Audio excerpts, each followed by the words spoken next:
ಪ್ರೀತಿಯ ವಿದ್ಯಾರ್ಥಿಗಳಿಗೆ ನಮಸ್ಕಾರಗಳು. ರನ್ನಕವಿ ವಿರಚಿತ ಗದಾಯುದ್ಧದಿಂದ ಆಯ್ಕೆ ಮಾಡಿಕೊಂಡಂಥ ಒಂದು ಸುಂದರವಾದ ಹಳೆಗನ್ನಡ ಪದ್ಯವನ್ನು ಇವತ್ತು ವಾಚನ ಮಾಡೋಣ. ಅದು ದುರ್ಯೋಧನ ವಿಲಾಪ. ಮಹಾಭಾರತ ಯುದ್ಧದೊಳಗೆ ತನ್ನವರೆಲ್ಲರನ್ನ ಕಳ್ಕೊಂಡಂಥ ದುರ್ಯೋಧನ ಯುದ್ಧ ಭೂಮಿಯೊಳಗೆ ಶರಶೈಯಲ್ಲಿ ಮಲಗಿದಂಥ ಭೀಷ್ಮಾಚಾರ್ಯರನ್ನು ಭೇಟಿ ಮಾಡೋಕ್ಕೆ ಸಂಜಯನೊಡನೆ ಬರ್ತಾನೆ. ಸತ್ತು ಬಿದ್ದಂತಹ ವೈರಿ ಪಕ್ಷದ ವೀರ ಅಭಿಮನ್ಯುವಿನ ಕಳೆಬರವನ್ನು ಕಂಡು ಶೋಕ ವ್ಯಕ್ತಪಡಿಸ್ತಾನಲ್ಲ ದುರ್ಯೋಧನ, ಅದು ಬಹಳ ಮೆಚ್ಚುವಂಥದ್ದು. ಗುರು ದ್ರೋಣ, ತಮ್ಮ ದುಶ್ಯಾಸನ, ಮಗ ಲಕ್ಷಣ ಕುಮಾರ ಮತ್ತು ಪ್ರಾಣ ಸ್ನೇಹಿತ ಕರ್ಣನ ಕಳೆಬರಗಳನ್ನು ಕಂಡು, ಕಳೆಬರ ಅಂದರೆ ಶವಗಳು, ಅವುಗಳನ್ನು ಕಂಡು ದುರ್ಯೋಧನ ಪಡುವ ದುಃಖ ದುಮ್ಮಾನ ಪ್ರಲಾಪಗಳು ಪ್ರಸ್ತುತ ಕಾವ್ಯಭಾಗದೊಳಗೆ ಕರುಳು ಮಿಡಿಯುವಂತೆ ಚಿತ್ರಿತವಾಗಿವೆ. ಇಂಥ ಸುಂದರವಾದ ದೃಶ್ಯಕಾವ್ಯವನ್ನು ಕಟ್ಟಿಕೊಟ್ಟಂಥ ರನ್ನಕವಿ ರತ್ನತ್ರಯರಲ್ಲಿ ಒಬ್ಬ. ಅವನ ಜನ್ಮಸ್ಥಳ ಬಾಗಲಕೋಟೆ ಜಿಲ್ಲೆ ಮುಧೋಳ ತಾಳು, ಅಂದರೆ ಇವತ್ತಿನ ಮುಧೋಳ. ತಂದೆ ಜಿನವಲ್ಲಭ, ತಾಯಿ ಅಬ್ಬಲಬ್ಬೆ. ಬೆಳೆಗಾರ ವೃತ್ತಿ ಮನೆತನ ಇತ್ತಂದು. ತೀವ್ರ ವಿದ್ಯಾಕಾಂಕ್ಷೆ ತುಡಿತದಿಂದ ಶ್ರವಣ ಬೆಳಗೊಳದೊಳಗೆ ಕೆಲವಷ್ಟು ಕಾಲ ನೆಲೆ ನಿಂತು ಅಜಿತ ಸೇನಾಚಾರ್ಯರಿಂದ ವಿದ್ಯೆಯನ್ನು ಸಂಪಾದನೆ ಮಾಡ್ತಾನೆ. ದಾನ ಚಿಂತಾಮಣಿ ಬಿರುದಾಂಕಿತ ಅತ್ತಿಮಬ್ಬೆಯ ಪ್ರೋತ್ಸಾಹ ಇವನಿಗೆ ದೊರಕಿ ವಿದ್ಯೆಯನ್ನು ಸಂಪಾದನೆ ಮಾಡಿದ್ದು. ಮೊದಲು ಗಂಗರ ಮಂತ್ರಿ ಚಾವುಂಡರಾಯನ ಆಶ್ರಯ ಪಡಿತಾನೆ. ಗಂಗರ ಪತನದ ನಂತರ ಚಾಲುಕ್ಯ ದೊರೆ ತೈಲಪ ಹಾಗೂ ಸತ್ಯಾಶ್ರಯ ಇರಿವ ಬೆಡಂಗನ ಅಂದರೆ ಬದ್ದೆಗ ಅನ್ನುವಂಥ ರಾಜನ ಆಸ್ಥಾನದಲ್ಲಿ ಕವಿಯಾಗಿದ್ದ. ಅಜಿತ ತೀರ್ಥಂಕರ ಪುರಾಣ ಮತ್ತು ಸಾಹಸ ಭೀಮ ವಿಜಯ ಅಥವಾ ಗದಾಯುದ್ಧ ಇವನ ಉಪಲಬ್ಧ ಕಾವ್ಯಗಳು. ಚಂಪು ಶೈಲಿಯ ಕೃತಿಗಳಲ್ಲಿ ಒಂದಾದಂಥ ಸಾಹಸ ಭೀಮ ವಿಜಯದೊಳಗೆ ರನ್ನ ಪಂಪಕವಿ ಅರಿಕೇಸರಿಯನ್ನು ಸಮೀಕರಿಸಿ ಕಾವ್ಯ ರಚಿಸಿದಂತೆ ಸಾಹಸ ಭೀಮ ಬಿರುದಾಂಕಿತ ಇರಿವ ಬೆಡಂಗನನ್ನು ಇರಿವ ಬೆಡಂಗ ಸತ್ತಾಶ್ರಯ ಅಂತಲೂ ಅಂತಾರೆ ಅವನಿಗೆ, ಭೀಮನೊಂದಿಗೆ ಸಮೀಕರಣ ಮಾಡಿ ಬರೆದದ್ದು. ಮಹಾಭಾರತದ ಕುರುಕ್ಷೇತ್ರ ಯುದ್ಧದ ದೃಶ್ಯವೇ ಮುಖ್ಯ ಕಥಾವಸ್ತು ಆದರೂ ಕೂಡ ಇಡೀ ಮಹಾಭಾರತವನ್ನು ಸಿಂಹಾವಲೋಕನ ಕ್ರಮದೊಳಗೆ ನಿರೂಪಣೆ ಮಾಡಿದ್ದಾನೆ. ಸಿಂಹಾವಲೋಕನ ಅಂತಂದರೆ ಸುದೀರ್ಘವಾಗಿ ಮುಂದೆ ನಡ್ಕೊಂಡು ಹೋಗಿ ಮತ್ತೆ ಹಿಂತಿರುಗಿ ನೋಡೋದು, ಆ ರೀತಿಯಲ್ಲಿ ಈತ ಈ ಕೃತಿಯನ್ನು ರಚನೆ ಮಾಡಿದ್ದು. ಅವನ ಇಡೀ ಕಾವ್ಯದಲ್ಲಿ ನಾಟಕೀಯ ಶೈಲಿಯನ್ನು ಕಾಣಬಹುದು. ಈಗ ಪದ್ಯಪಾಠವನ್ನು ಆರಂಭ ಮಾಡೋಕ್ಕಿಂತ ಮುಂಚೆ, ಯುದ್ಧ ಜೀವ ವಿನಾಶಕವಿದ್ದೆ. ಅದು ಜೀವವನ್ನು ಕೊಡೋದಿಲ್ಲ, ತೆಗಿತದೆ. ಯುದ್ಧ ಅಲ್ಲ, ಪ್ರಭುತ್ವ ಕಾಲಕಾಲಕ್ಕೆ ಯುದ್ಧಗಳನ್ನು ಪೋಷಣೆ ಮಾಡ್ತಾ ಬಂದಿದೆ. ಅದು ರಾಜಪ್ರಭುತ್ವ ಆಗಿರಬಹುದು, ರಾಜಕೀಯ ಪ್ರಭುತ್ವ ಆಗಿರಬಹುದು, ಯಾವುದಾದ್ರೂ ಕೂಡ ಯುದ್ಧಗಳನ್ನು ನಿಲ್ಲಿಸ್ತಾನೆ ಇಲ್ಲ ಇವತ್ತು ಕೂಡ. ಇದು ಡಿಜಿಟಲ್ ಯುಗವಾದರೂ ಕೂಡ ಈ ಯುದ್ಧದ ಭೂತ ಬೆನ್ಬಿಟ್ಟಿಲ್ಲ. ತೀರಾ ಪ್ರಸ್ತುತ ಸನ್ನಿವೇಶದೊಳಗೆ ಅಮೇರಿಕ ಮತ್ತು ಇರಾಕ್ ಯುದ್ಧಗಳು ನಡೆದವಲ್ಲ, ಇವು ನೋಡ್ಕೋಬೇಕು ನೀವು. ಹಿರೋಶಿಮಾ ನಾಗಸಾಕಿ ದುರಂತಗಳು ಕಂಡುಂಡು ಕೂಡ ನಾವು ಇನ್ನೂ ಯುದ್ಧದಲ್ಲೇ ಇದ್ದೀವಿ ಅಂತಂದರೆ ನಾವು ಇನ್ನೂ ಮನುಷ್ಯರಾಗಿಲ್ಲ ಅಂತಲೇ ಅರ್ಥ. ಬುದ್ಧನಂಥ ಸಂತರೆಲ್ಲ ಯುದ್ಧವನ್ನು ನಿರಾಕರಣೆ ಮಾಡಿದವರೇ, ವಿರೋಧಿಸಿದವರೇ. ಯುದ್ಧದ ಘೋರ ಪರಿಣಾಮವನ್ನು ಜಗತ್ತಿನ ಅಧಿಕಾರದಾಹಿಗಳು ಅರ್ಥ ಮಾಡ್ಕೋಬೇಕಾಗಿದೆ. ಅದರಿಂದ ಎಷ್ಟು ದುರಂತ, ಇಂಥ ಘೋರ ಕೆಟ್ಟ ಪರಿಣಾಮಗಳಾಗ್ತವೆ ಜನಜೀವನದ ಮೇಲೆ, ದೇಶದ ಮೇಲೆ, ಆರ್ಥಿಕತೆ ಮೇಲೆ, ಧರ್ಮದ ಮೇಲೆ, ಸಂಸ್ಕೃತಿ ಸಂಸ್ಕಾರಗಳ ಮೇಲೆ ಅನ್ನೋದು ಅರ್ಥ ಮಾಡ್ಕೋತಾ ಇಲ್ಲ. ಅಶೋಕ ಚಕ್ರವರ್ತಿಯಂತೆ ಯುದ್ಧ ನೀತಿಯನ್ನು ನಿರಾಕರಿಸಬೇಕು.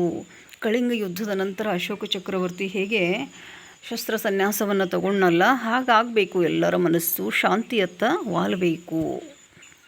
ದುರ್ಯೋಧನನ ಅಹಂಕಾರ ಕುರುವಂಶದ ಅವಸಾನಕ್ಕೆ ಹೇಗೆ ಕಾರಣ ಆಯಿತು?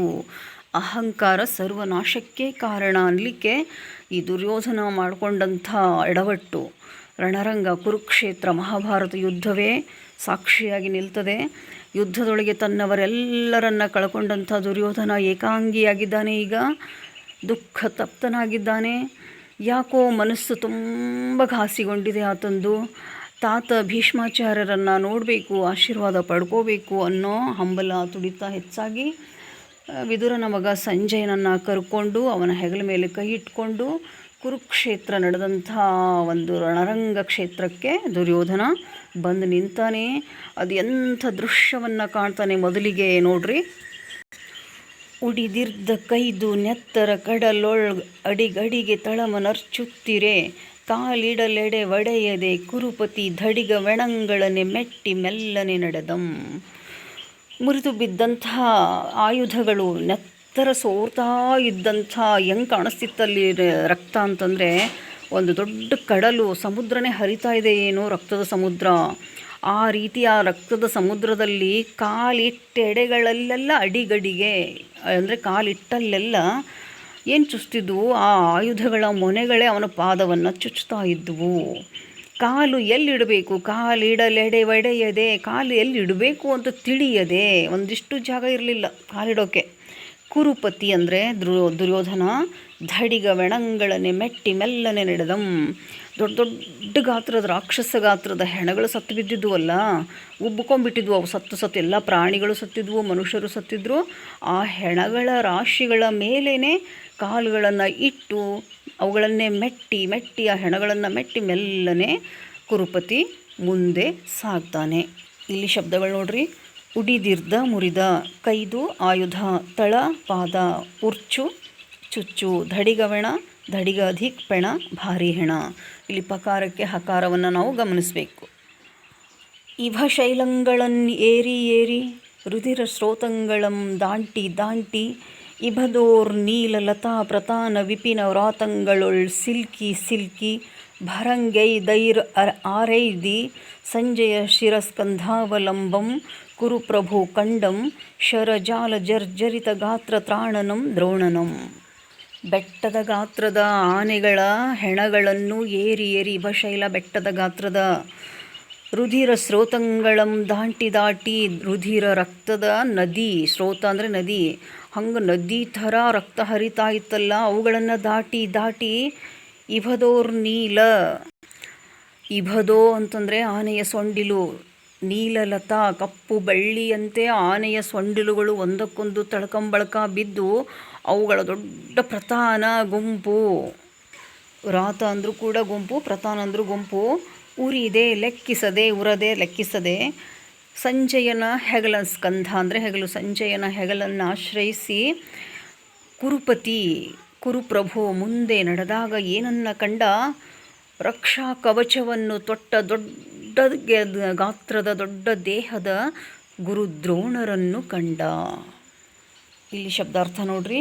ಇಭಶೈಲ ಆನೆಗಳ ಬೆಟ್ಟ, ರುಧಿರ ರಕ್ತ, ಸ್ರೋತ ನದಿ, ಇಭದೋ ಆನೆಗಳ ಸೊಂಡಿಲು, ನೀಲಲತಾ ಕಪ್ಪು ಬಳ್ಳಿ, ಪ್ರತಾನ ಗುಂಪು, ರಾತ ಸಮೂಹ, ಉರದೆ ಲೆಕ್ಕಿಸದೆ, ಸ್ಕಂಧ ಹೆಗಲು, ಗಾತ್ರ ದೇಹ, ತ್ರಾಣ ರಕ್ಷಕ ಅಥವಾ ಕವಚ. ಇಲ್ಲಿ ಸಮಾನಾರ್ಥ ಪದಗಳು ಬರಬಹುದು. ರುಧಿರ ರಕ್ತ ಹಿಂಗೆ ಕೇಳ್ತಾರೆ, ಸಮಾನ ಪದಗಳು ಬರೀಬೇಕು. ನೆತ್ತರು ರಕ್ತ ರುಧಿರ. 2 ಕಂದ ಪದ್ಯಗಳ ನಂತರ ವಚನ. ಇದು ಚಂಪು ಶೈಲಿ. ಅಂತೂ ನಿಸರ್ಗ ದುಷ್ಟ ದೃಷ್ಟದ್ಯುಮ್ನ ಕಚ ನಿಗ್ರಹಕರ ವಿಲುಳಿತ ಮೌಳಿಯಾಗಿರ್ದ ಭಾರದ್ವಾಜ ನಿರವಂ ರಾಜರಾಜಂ ನೋಡಿ. ಸ್ವಭಾವತಃ ಕೆಟ್ಟವನಾದ ದೃಷ್ಟದ್ಯುಮ್ನನಿಂದ ಹತ್ಯೆಗೊಳಗಾದಂಥ, ಸಂಹರಿಸಲ್ಪಟ್ಟಂಥ, ತಲೆಗೂದಲು ಕೆದರಿದ, ಶಿಕ್ಷೆ ವಿಲುಳಿತ ಕುತ್ತಿಗೆ ತಿರುಚಲ್ಪಟ್ಟಂಥ, ತಲೆ ಒಂದು ಕಡೆ ಆಗಿ ಕುತ್ತಿಗೆ ಒಂದು ಹೀಗೆಲ್ಲ ತಿರ್ಚ್ಕೊಂಡು ಅತಿ ಭಯಾನಕವಾಗಿ ಅಲ್ಲಿ ಸತ್ತು ಬಿದ್ದಂಥ ಭಾರದ್ವಾಜ ದ್ರೋಣರ ಶವವನ್ನು ಕಂಡು ದುರ್ಯೋಧನ ಹೇಗೆ ಪ್ರಲಾಪಿಸ್ತಾನೆ ಅನ್ನೋದನ್ನು ಮುಂದಿನ ಭಾಗದಲ್ಲಿ ನೋಡೋಣ. ಇಲ್ಲಿ ನಿಸರ್ಗದುಷ್ಟ, ಸ್ವಭಾವತಃ ಕೆಟ್ಟವನಾದ, ಕಚ ತಲೆಗೂದಲು, ನಿಗ್ರಹ ಶಿಕ್ಷೆ ದಂಡನೆ, ವಿಲುಳಿತ ತಿರುಚಲ್ಪಟ್ಟು, ಮೌಳಿ ಅಂದರೆ ತಲೆ, ಭಾರದ್ವಾಜ ದ್ರೋಣ.